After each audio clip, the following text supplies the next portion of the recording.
નમસ્કાર દર્શક મિત્રો, હું આપની સાથે છું રાખી અંજારિયા। સ્વાગત છે આપનું કચ્છ ટીવી ન્યૂઝમાં। તો દર્શક મિત્રો, જોઈએ આજના સમાચારો વિસ્તારથી। જિલ્લામાં અપમૃત્યુના 2 બનાવો સામે આવ્યા છે, જેમાં અંજાર શહેરના દેવળિયા નાકા પાસે વાહન હડફેટે આધેડનું મોત થયું હતું, જ્યારે ગાંધીધામમાં જવાહરનગરની કંપનીમાં સીડી પરથી પટકાતા આધેડનો જીવ ગયો હતો। અંજાર પોલીસમાંથી મળતી વિગતો મુજબ દેવળિયા નાકા પાસે બનાવ બન્યો હતો। કોઈ અજાણ્યા વાહન ચાલકે પૂર ઝડપે ગાડી ચલાવી અજાણ્યા 45 વર્ષીય આધેડને ટક્કર મારી હતી, જેમાં ગંભીર ઇજાઓ થવાના કારણે સારવાર દરમિયાન મોત થયું હતું। પોલીસે ઓળખ માટેના ચક્રો ગતિમાન કર્યા છે।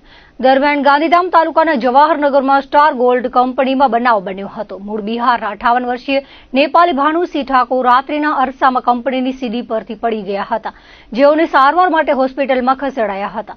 સારવાર દરમિયાન તેઓનું મોત થતાં એ ડિવિઝન પોલીસમાં અકસ્માત મોતનો ગુનો દાખલ કરવામાં આવ્યો હતો। જિલ્લામાં વધી રહેલા અપમૃત્યુના બનાવો ચિંતાજનક બાબત છે।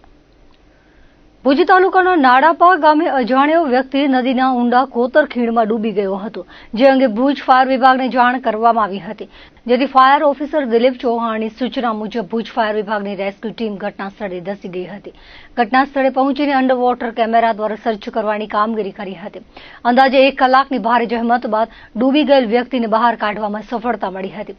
વિવિધ વોટર રેસ્ક્યુના સાધનોની મદદથી ડૂબી ગયેલ અજાણ્યા વ્યક્તિને શોધવામાં આવ્યો હતો। આ કામગીરીમાં ભુજ ફાયર વિભાગના ભાવેશ માતંગ, અસલમ પટણી, કમલેશ મતિયા, યશપાલસિંહ વાઘેલા તેમજ ટ્રેનિંગ સ્ટાફ જોડાયો હતો। ભુજ તાલુકાના ખાવડા રોડ પર આવેલ ભારતનગરના 150 થી વધુ વિદ્યાર્થીઓએ શાળાની જરૂરી મંજૂરી અને વ્યવસ્થાઓ ન મળતા અભ્યાસ છોડ્યો છે।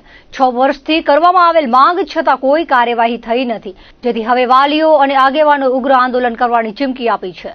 ગઈકાલ બાદ આજે સવારે પણ વાલીઓ બાળકો સાથે નામ કઢાવવા સ્કૂલે પહોંચ્યા હતા। વાલીઓને સમજાવવા તંત્રએ પણ કમર કસી હતી, પણ વાલીઓ અડગ રહ્યા હતા। એક તરફ અમુક સંસ્થાઓ દ્વારા બાળકીઓને પાછા શાળાએ લઈ આવવાનો પ્રયાસ થઈ રહ્યો છે, ત્યારે આ ઘટનાએ શિક્ષણ તંત્ર માટે ચિંતાનો વિષય સર્જ્યો છે। અવારનવાર પ્રાથમિક શાળાની માંગ કરવા છતાં હજુ સુધી શાળાની મંજૂરી ન મળતા હવે સ્થાનિકોએ શાળા બહિષ્કારના પગલાં લીધા છે। પરિણામે આશરે 150 થી વધુ વિદ્યાર્થીઓ અભ્યાસ છોડીને ઘેર બેઠા રહેવા મજબૂર બન્યા છે। ભારતનગર પુલ પાટિયા ગામમાં ધોરણ 1 થી 8 સુધીના 200 કરતાં વધુ બાળકો રહે છે, પરંતુ અહીં કોઈ પણ સ્વતંત્ર શાળા નથી। હાલમાં આ બાળકો આંબેડકર પ્રાથમિક શાળાના પેટા વર્ગખંડોમાં અભ્યાસ કરે છે, જે પતરાથી ઢંકાયેલા હંગામી માળખામાં ચાલી રહી છે। 6 વર્ષથી આ હાલત યથાવત છે અને શાળાના સાધન સામગ્રી અને માળખાકીય સુવિધાઓ અતિ નબળી છે। તલાટીથી લઈને ધારાસભ્ય સુધી અનેક વખત રજૂઆત કરાયા છતાં આજ દિન સુધી કોઈ પગલાં લેવામાં આવ્યા નથી। શાળાનું સ્થળ ભુજ ખાવડા ધોરીમાર્ગથી 2 કિલોમીટર દૂર છે, જ્યાં નાના બાળકોની કોઈ અકસ્માત નડવાની શક્યતા રહે છે। વિસ્તારના સામાજિક કાર્યકરે જણાવ્યું હતું કે 22 દિવસ પહેલા જ તંત્રને ચીમકી આપી હતી કે જો શાળાની મંજૂરી નહીં મળે તો શાળા બહિષ્કાર થશે। ગઈકાલે 150 થી વધુ વિદ્યાર્થીઓ અભ્યાસ છોડી દીધો છે। વાલીઓએ સ્પષ્ટ કહ્યું છે કે જો ચાલુ શૈક્ષણિક સત્રમાં નવી શાળાની મંજૂરી નહીં મળે તો તેઓ ગાંધી ચિંધ્યા માર્ગે વિરોધ કરી તમામ 200 બાળકોને ડ્રોપ આઉટ કરાવશે અને કચ્છના શિક્ષણના કાળા દિવસ માટે આંદોલન કરશે। 154 વિદ્યાર્થીઓનો ડ્રોપ આઉટ કરી રહ્યા છીએ। અમને શાળાની છેલ્લા 6 વર્ષની માંગણી છે તે પૂરી ન થતા એના લીધે અમે ડ્રોપ આઉટ કરી રહ્યા છીએ અને ભવિષ્યના આયોજન અંગે તમને જણાવું તો સોમવારના અમે કલેક્ટર શ્રીને મળવાના છીએ અને જો હકારાત્મક પ્રત્યુત્તર નહીં મળે તો આગામી દિવસોમાં અમે ગાંધી ચિંધ્યા માર્ગે બાળકોને સાથે લઈ અને આમરણાંત ઉપવાસ ઉપર ઉતરીશું। 154 વિદ્યાર્થીઓ અત્યારે હાલે અભ્યાસ કરી રહ્યા છે અને 25 વિદ્યાર્થીઓએ શાળાનો પ્રવેશ ઉત્સવ વખતે બહિષ્કાર કર્યો છે અને પંચાયતને વલણને જોતા પંચાયતનું સ્પષ્ટ વલણ છે, અભિપ્રાય એમનો સારો છે। પંચાયતે એમને ઠરાવ પણ કરી આપ્યો છે અને સરપંચનો પણ અભિગમ સારો છે। અમારી માંગણી છે કે અમે નવી સ્વતંત્ર શાળા મંજૂર કરવામાં આવે ને એના અનુસંધાને અમે રાજકીય લેવલે પણ ઘણી રજૂઆતો કરી છે। સંસદ સભ્ય છે, ધારાસભ્ય છે, બધાને રજૂઆતો કરી છે। ગાંધીનગર અમે 3 વખત દરખાસ્તો મોકલી છે, પણ કોઈ હકારાત્મક પ્રત્યુત્તર મળતો નથી અમને। ભારતનગર જે વિસ્તાર છે ત્યાં આંબેડકર નગર જે નજીકની અમારી સરકારી શાળા છે ત્યાંથી પેટા વર્ગ ચાલે છે। ત્યાંના શિક્ષકો 2 શિક્ષકો અહીંયા ભણાવવા આવે છે। તો એમની માંગણી એવી છે કે અમને નવી સ્વતંત્ર શાળા મળે, કારણ કે પેટા વર્ગમાં થોડીક રૂમની પરિસ્થિતિ અમે જાણીએ છીએ। એટલે જો એમને નવી સ્વતંત્ર શાળા મળે તો એમનું શિક્ષણ અસરકારક બની રહે એવી એમની માંગણી છે। એ માંગણીને ધ્યાનમાં લઈને અમારું જે તાલુકાનું તંત્ર છે અમે દરખાસ્ત મોકલી હતી। જિલ્લા પ્રાથમિક શિક્ષણ અધિકારી કક્ષાએ પણ અમે દરખાસ્ત નિયામક કક્ષાએ મોકલી હતી।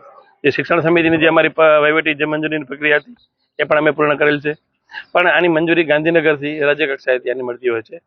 તો જગ્યાના અભાવના કારણસર જે એમની નામંજૂર થઈ છે તો હવે અમારા પ્રયત્નો એવા હશે કે જે કારણસર નામંજૂર થઈ છે તો અહીંયા એમને સ્વતંત્ર રૂમ મળી રહે એના માટે અહીંયાના સરપંચશ્રી છે જીકડીના એમણે સૂચિત જમીન પણ એમણે તલાટીશ્રી દર્શાવી છે.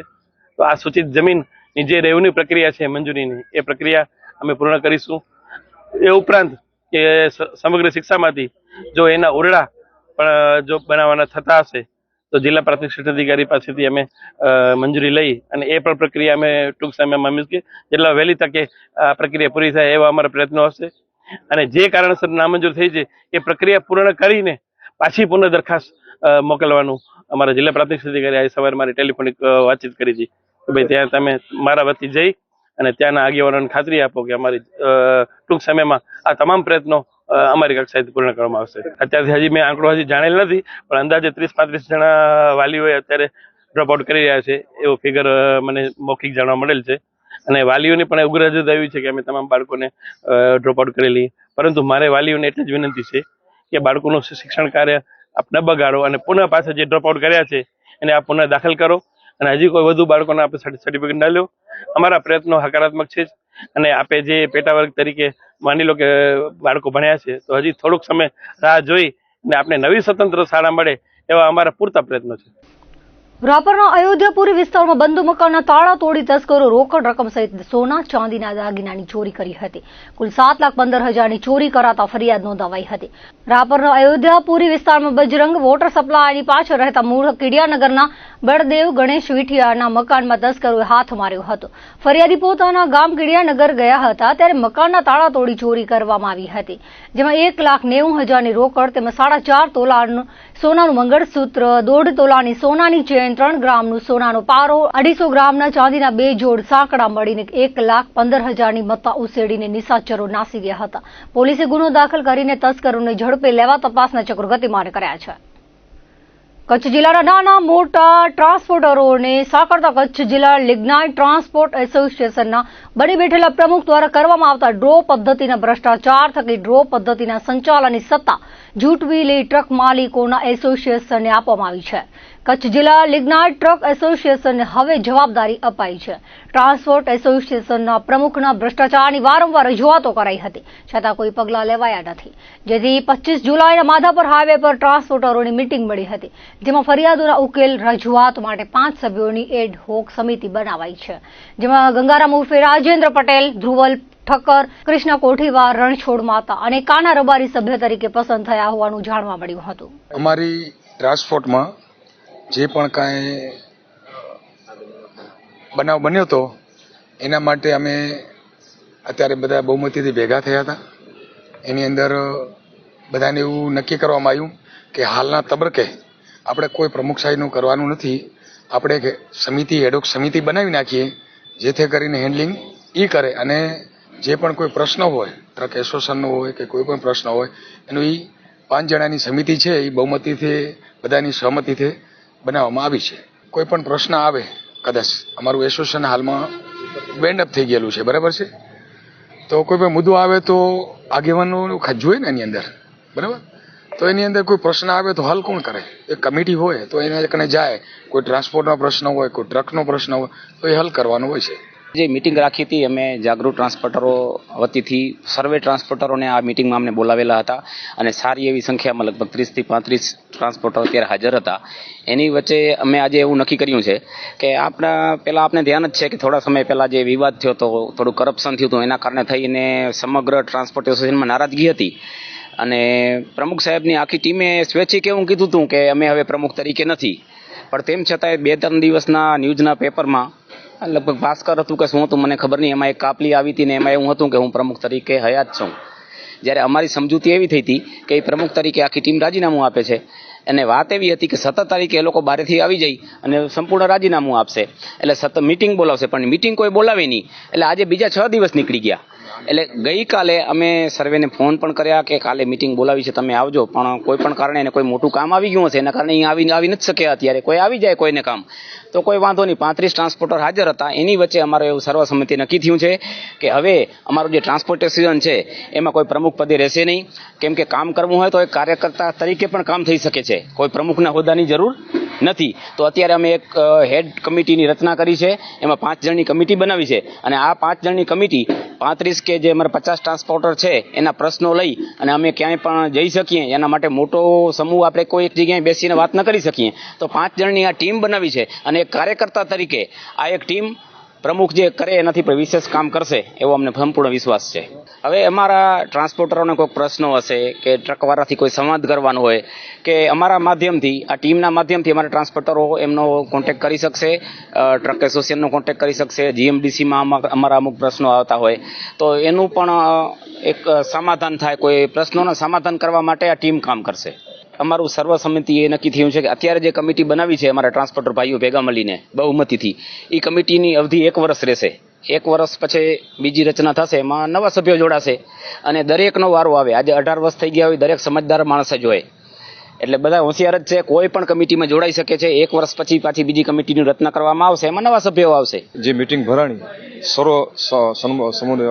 મતલબ બધાના સહયોગથી જે ભરાણી મીટિંગ, એનામાં જે મને જાહેર કર્યો છે સમિતિમાં મેમ્બર તરીકે, જે 5 જણાની ટીમ જાહેર થઈ છે એનામાં મારું પણ નામ છે. તો હું મારો એકદમ સચોટ માર્ગ મહેનત કરીશ, કયા પણ ખોટું થશે નહીં એની પૂરી હું મહેનત કરીશ, બરાબર. અને બધાનો સહયોગ છે એટલે આપણે કોઈ એનો પ્રશ્ન નથી. જે કામ કરવાનું છે આપણી સાચી દિશામાં આગળ વધશું. આગળના દિવસમાં જે બસ આપણે જે આગળના ભાઈઓ જે કીધી એ પ્રમાણે આપણે જે અત્યારે વ્યવસાય ચાલુ છે કે ભાઈ મોરબી સેન્ટર અત્યારે એક જ રહ્યું છે ગાડીવાળા માટે, તો બાકીના સેન્ટર કેમ ચાલુ થાય તો એના માટે મુખ્યમંત્રીને કે જે વ્યવસાયમાં સંકળાયેલા છે ટ્રક ઓનર્સમાં પણ બેસે સામે, બરાબર. તો આપણા ગુજરાતના બધા સેન્ટર ચાલુ થાય, ગાડીવાળાને ધંધો મળે, ટ્રાન્સપોર્ટવાળાને ધંધો મળે, તો આ ધંધાને વિકાસ કેમ થાય એનો બધો આપણો બધા સાથે રહીને પ્રયત્ન કરશું. ટ્રક ઓનર્સ એનામાં સાથે રહેશે અને અમે પણ સાથે રહેશું. એટલે સૌનો સાથ, સૌનો વિકાસ જે છે એ મંત્ર લઈ કરી બધા આપણે એના રહેશું સાથે. ભુજની જાણીતી શિક્ષણ સંસ્થા દૂન પબ્લિક સ્કૂલ ખાતે મુક્ત પ્રતિભાવ 3.0 શાળાના બાળકો દ્વારા તૈયાર કરવામાં આવેલ આર્ટ વર્કની પ્રદર્શનીનું આયોજન કરાયું હતું, જેમાં મુખ્ય અતિથિ તરીકે પશ્ચિમ કચ્છ જિલ્લા પોલીસ વડા વિકાસ સુંડા અને અનિદૃશ્ય સુંડા હાજર રહ્યા હતા. એસપીએ શાળાના બાળકોની પ્રતિભાની મુક્ત મને પ્રશંસા કરી હતી. બાળકોએ તૈયાર કરેલ કૃતિઓને ધ્યાનપૂર્વક નિહાળી હતી અને દેશના તમામ રાજ્યોની ખાસિયતો ધરાવતી અને બાળકોમાં રાષ્ટ્ર પ્રત્યેના પ્રેમને બળવત્તર બનાવતા દરેક પ્રોજેક્ટની સરાહના કરી હતી. બાળકોની કલા પ્રત્યેની પ્રતિભાને પ્રોત્સાહન આપવા માટે દૂન પબ્લિક સ્કૂલના આયોજનને અનુકરણીય ગણાવ્યું હતું. દૂન પબ્લિક સ્કૂલના પ્રિન્સિપાલ ડોક્ટર સારિકા શર્માએ જણાવ્યું હતું કે દૂન પબ્લિક સ્કૂલ શાળાના બાળકોના સર્વાંગી વિકાસ માટે ઇતર પ્રવૃત્તિઓમાં સ્પોર્ટ્સ કે નાટ્ય, સંગીતને પ્રોત્સાહન આપવા સાથે કલા ક્ષેત્રે પણ બાળકોની પ્રતિભાને નિખારવાના વિવિધ આયોજન કરે છે. કચ્છની હસ્તકલા અને આર્ટ્સ વિશ્વ વિખ્યાત છે, ત્યારે આ ક્ષેત્રમાં બાળકો આગળ વધે તેની ખાસ તકેદારી રાખવામાં આવી છે. આર્ટ્સ ક્ષેત્રે બાળકોને પ્રોત્સાહિત કરવા શાળાના શિક્ષકોના માર્ગદર્શન હેઠળ વિશેષ પ્રદર્શનનું આયોજન કરવામાં આવ્યું હતું. બાસ્કેટબોલમાં રાષ્ટ્રીય સ્તરે અંડર-19માં સિલેક્ટ થયેલા શાળાના વિદ્યાર્થી હરકિરણ સિંધુને એસપી અભિનંદન પાઠવ્યા હતા. શાળાના આચાર્ય, શાળાના સ્પોર્ટ્સ ટીચર, શિક્ષણગણને અભિનંદન પાઠવ્યા હતા. આ તકે પ્રદર્શનના સફળ આયોજન માટે માર્ગદર્શન પૂરું પાડનાર ચેરપર્સન નેહા ઠક્કર, અવરીશ ઠક્કર, દીપેશ ઠક્કર, કાજલ મેમનો પ્રિન્સિપાલે આભાર વ્યક્ત કર્યો હતો. શાળા પર વિશ્વાસ મૂકનાર વાલીઓનો પણ આભાર व्यक्त કર્યો હતો. आज हमारे यहाँ पीटीएम के साथ साथ आर्ट एग्जीबिशन का भी आयोजन किया गया. इसमें जो बच्चे हैं हमारे, उन सबका जो समर ब्रेक का और पूरे साल भर जो हमने सिखाया था उसका एग्जीबिशन लगाया गया है. सारा जो भी वर्क किया है, जो सेल्फी पॉइंट्स बने, सब हाथ से बने हैं और सभी बच्चे और टीचर्स ने मिलकर बनाए हैं. क्योंकि दून पब्लिक स्कूल ये बिलीव करता है कि हम बच्चों को ना केवल स्पोर्ट्स में, एकेडमिक्स में या परफॉर्मिंग आर्ट्स में अच्छा करें, बल्कि आर्ट में भी बच्चों की क्रिएटिविटी अच्छी होनी चाहिए. और कच्छ जो डिस्ट्रिक्ट है वो आर्ट के लिए बहुत जानी जाती है और हम इस चीज़ को आगे ले जाना चाहते हैं. और इसी चीज़ को दिखाने के लिए कि दून पब्लिक स्कूल हर क्षेत्र में अग्रणी है, हमने आज एज अ चीफ गेस्ट हमारे साथ थे श्री एसपी सर, विकास सुंदा सर, वेस्ट कच्छ, और उनकी वाइफ मिसेस अंद्रीशा विकास सुंदा. हम उनका तहे दिल से धन्यवाद करते हैं कि उन्होंने आकर बच्चों के आर्ट को देखा, बारीकी से उसका निरीक्षण किया, उन्होंने एक एक चीज़ को सराहा और उन्होंने बच्चों को बहुत प्रोत्साहन दिया. उन्होंने अप्रिशिएट किया जो दून पब्लिक स्कूल के टीचर्स और बच्चों ने आज यहाँ पर आयोजन किया है. इसके अलावा सबसे अच्छी बात जो एसपी साहब को लगी वो ये थी कि हमने हर बच्चे को एक थीम दी थी और कुछ क्लासेस की थीम्स में हमारी कंट्री थी, हर एक स्टेट थी, एक स्टेट बच्चे ने स्टडी किया था और उस स्टेट का उन्होंने एक प्रोजेक्ट फाइल बनाया था। इससे बच्चों में अपने देश के प्रति जो सद्भावना होती है, सहिष्णुता होती है, वो जागृत होती है। बच्चे अपने देश के बारे में जानते हैं और उस पर गर्व महसूस करते हैं।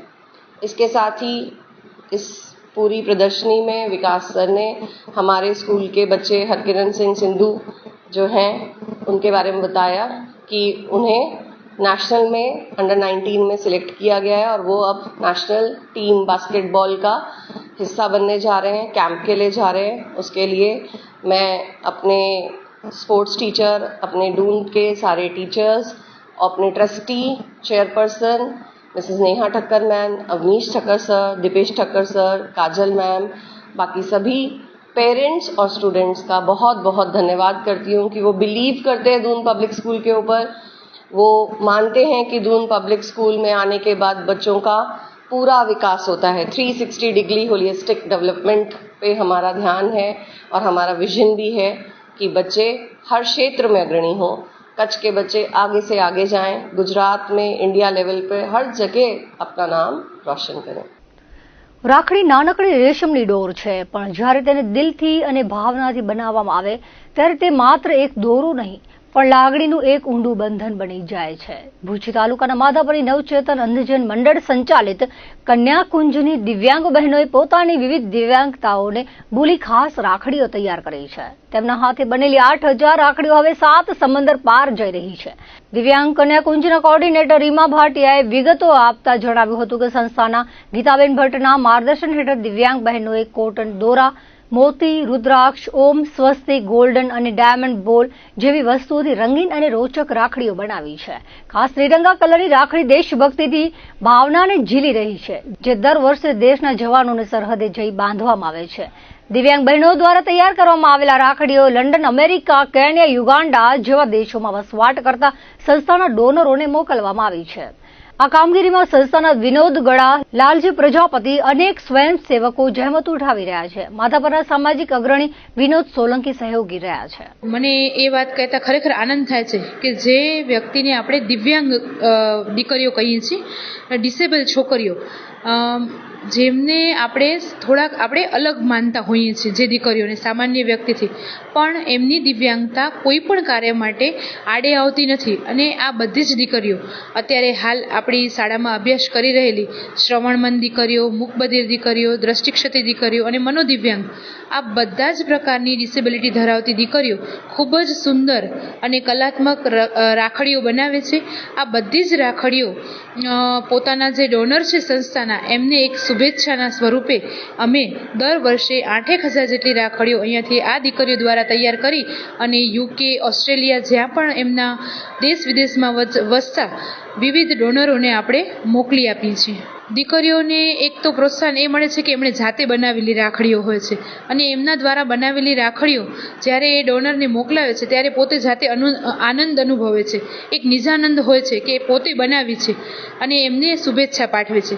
બીજું તો કે એમને નાનું નાનું કાર્ય કરતાં શીખવવામાં આવે છે, મોતી પરોવવાના, એમાંથી જેમ કે ઓમકારમાંથી બનાવવામાં આવે છે, ગણેશ ભગવાનની જે સ્મૃતિ હોય છે એમાંથી બનાવવામાં આવે છે અને આ પર્વનું એમને મહત્વ સમજાવી અને આ રાખડીની વિશિષ્ટતા સમજાવી અને એમનો મર્મ સમજાવ્યા પછી આ દીકરીઓ રાખડીઓ બનાવે છે અને સુંદર કલાત્મક રાખડીઓ બનાવે છે, તો એનાથી એમની ક્રિએટિવિટીમાં પણ વધારો થાય છે।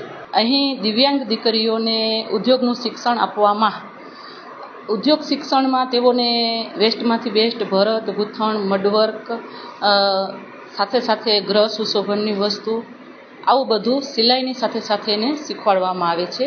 ઉદ્યોગના એ લોકોના ધોરણ પ્રમાણે તાસ ગોઠવેલા છે અને એ તાસ પ્રમાણે તે લોકો છે એ ઉદ્યોગનું શિક્ષણ લેવા માટે આવે છે અને એ ઉદ્યોગ શિક્ષણ લેતા અમે લોકો જે ઉત્સવ આવે છે એ ઉત્સવ અંતર્ગત પણ એઓને શિક્ષણ આપીએ છીએ।